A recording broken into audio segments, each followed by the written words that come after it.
A defesa de Daniel Vorcaro avalia pedir ao STF que o banqueiro não vá ao depoimento na CPMI do INSS. O depoimento está marcado para 5 de fevereiro. Vorcaro quer garantias judiciais de que poderá ficar calado ou até mesmo faltar à sessão. Os advogados dele afirmaram que o fato do banqueiro estar utilizando tornozeleira eletrônica pode ser usado como argumento para apontar que poderia ser uma situação constrangedora e que restrições sobre sua locomoção estão em vigência. Integrantes da CPMI do INSS também alertam que o STF pode entender que o depoimento aberto à comissão pode atrapalhar a investigação que está sendo realizada pela Polícia Federal. A PF tem até março para concluir o caso. Se a defesa de Vorcaro formalizar qualquer pedido, a decisão caberá ao relator do processo no STF, que é o ministro Dias Toffoli. Apesar de defender a prorrogação, o presidente da CPMI do INSS, o senador Carlos Viana, afirmou que vai fazer um cronograma de depoimentos a serem colhidos até o final de março, que é o prazo final dos trabalhos da comissão. Vamos acompanhar o que ele disse. Secretaria. Olha, Campos Neto foi o principal responsável, ou seja, veio do governo passado, este problemão do Banco Master. Olha que ali a gente tem algo que varia entre 6 a 12 bilhões que pode ter tido de prejuízo, porque o Banco Master já vinha trabalhando irregularmente, ele já vinha trabalhando com déficit, não teria condições de arcar com esse déficit que ele foi, ao longo do tempo, colocando através de muitas coisas administrativas e politicamente incorretas que vinham sendo feitas através do presidente do Master, Daniel Vorcaro, junto com o braço direito dele, que é o pastor Zetel, ligado aqui em Belo Horizonte à Igreja da Lagoinha, que eles tinham até um banco chamado Trava Forte. Isso foi gerando, portanto, uma confusão no mercado financeiro que levou, agora no governo do presidente Lula, a se fazer uma intervenção e fazer a liquidação do banco antes que o volume de recursos subtraído de outros bancos, como o Banco de Brasília, e fundos, inclusive, de previdência de servidores públicos do estado do Rio de Janeiro e outros estados no Brasil e outras cidades, isso acabou avolumando e teve que haver essa intervenção. Quem foi o responsável por não fazer absolutamente nada nesse período? Campos Neto. Então é necessário que se comece de quem criou o problema, que foi o Banco Central, naquela época, que já devia ter feito uma intervenção. A gente pede desculpa porque a gente chamou o Carlos Viana, o senador, acabamos ouvindo, na verdade, o deputado Rogério Correia, do PT, que é um dos integrantes mais ativos ali da CPMI, do INSS. Mas agora, então, vamos ouvir o presidente da CPMI, o senador Carlos Viana, falando sobre o cronograma dos trabalhos. Estamos levantando toda uma série de pessoas que apresentaram atestados, que não deveriam, não quiseram comparecer por qualquer que seja o motivo. Inclusive alguns que nós determinamos a condução coercitiva. Eu estou revendo tudo isso, pedi para a secretaria entrar em contato com os advogados e já avisar da nova convocação. E vamos marcando as datas. Eu vou esperar para definir as semanas seguintes, depois da chegada dos líderes, porque eles também têm que participar no que é prioridade para cada um dos lados. Mas já na semana que vem, eu devo despachar para vocês, vou liberar todas pelo menos a maior parte das sessões até o final de março. Vamos voltar então com a Marcela Matos, nossa analista de política em Brasília, que está acompanhando tudo lá na CPMI do INSS. Primeiro, Marcelo, eu queria entender, o Supremo Tribunal Federal tem tomado muitas decisões que têm desagradado ali a CPMI do INSS. Essa situação de Daniel Vorcaro, inclusive, não é nem inédita, né? De um investigado que tenta não ir para prestar o seu depoimento na CPMI. O que a gente pode esperar que aconteça nesse caso?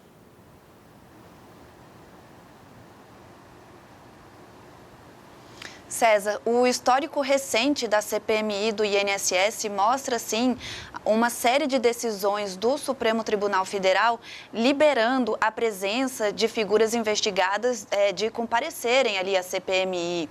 Vamos lembrar que uma comissão parlamentar de inquérito, ela tem quase um poder de polícia, então ela pode quebrar sigilos, ela pode convocar as pessoas, né, os investigados, e neste caso eles em tese, pelo menos, eles teriam de comparecer.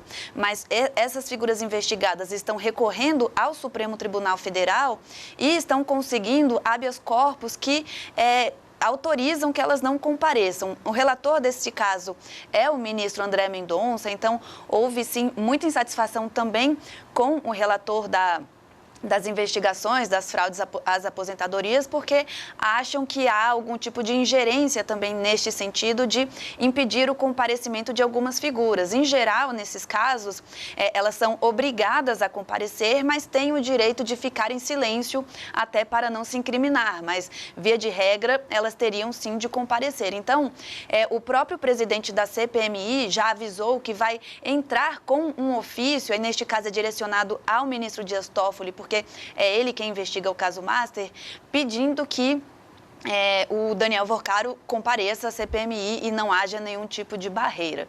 Como ainda não se sabe se haverá ou não essa autorização, já há outro agendamento também para quinta-feira, que seria uma espécie de alternativa, que é o depoimento do presidente do INSS, Gilberto Waller. Mas, para a gente voltar na figura de Daniel Worcaro, por que a CPMI do INSS quer ouvi-lo? Durante as investigações, eles descobriram ali mais de 250 mil contratos de créditos consignados envolvendo o Banco Master também.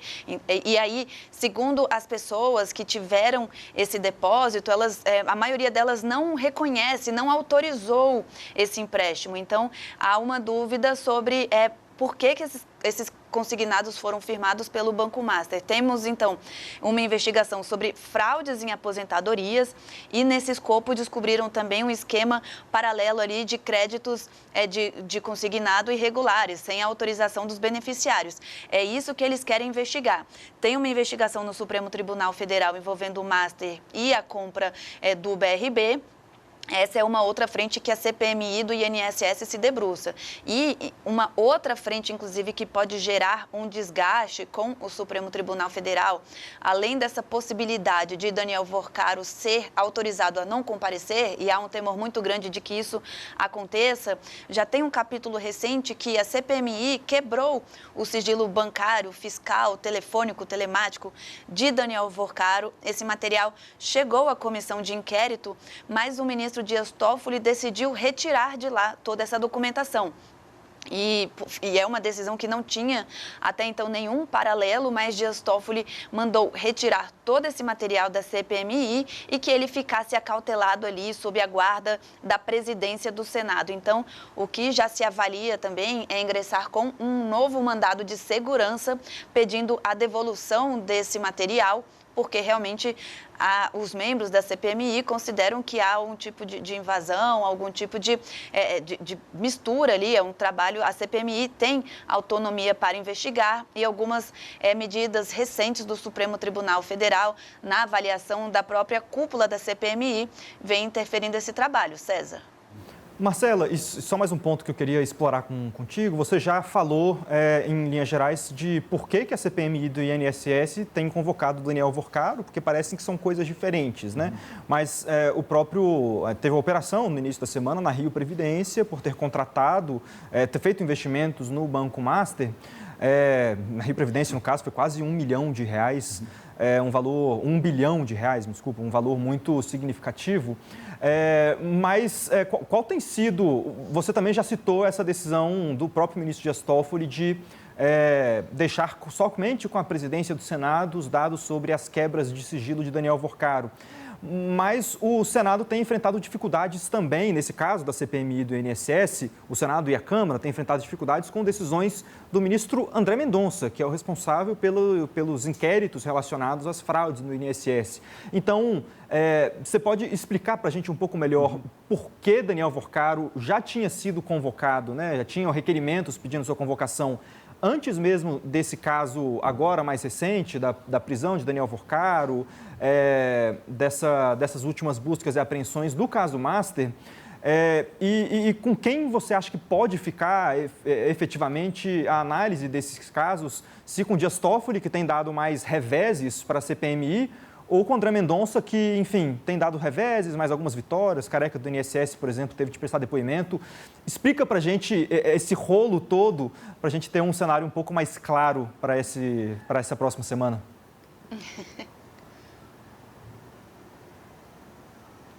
É um rolo, César. Essa é a melhor definição. Inclusive, o Antônio Camilo Antunes, o careca do INSS, inicialmente ele obteve também um habeas corpus para não comparecer à CPMI, mas ele acabou comparecendo e aí ele falou, ele decidiu em quais termos ele iria falar. Ele não respondeu a todas as perguntas, mas ele deu algumas pequenas explicações. Então, são 2 ministros diferentes do Supremo Tribunal Federal, são 2 investigações diferentes, mas há, sim, questionamentos em relação aos 2. Em relação a André Mendonça, há uma crítica muito grande, inclusive se avalia mudar ali as regras da CPMI para impedir que isso aconteça, para impedir que um outro poder possa interferir na atuação de uma CPMI.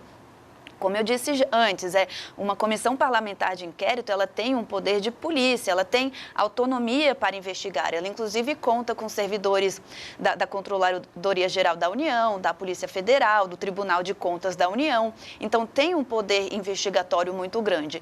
E o que vem acontecendo é que decisões do Supremo Tribunal Federal estão impedindo o comparecimento de pessoas investigadas para falar aos parlamentares. Isso, na visão dos parlamentares, é um avanço sobre uma prerrogativa parlamentar. O Supremo Tribunal Federal não poderia fazer isso. Então, a gente vem falando bastante desse desgaste com o Dias Toffoli em relação às investigações do Banco Master, mas desde antes da eclosão deste caso, já corre a CPMI do INSS, que vem causando ali algumas divergências também entre o Congresso Nacional e o Supremo Tribunal Federal em relação às atribuições. Já houve sucessivos pedidos para que não haja mais esses habeas corpus impedindo o comparecimento dos investigados. O que eles podem fazer é comparecer e ficar em silêncio para não haver uma autoincriminação. É isso que a lei diz, mas a lei não os impede de comparecer e estar lá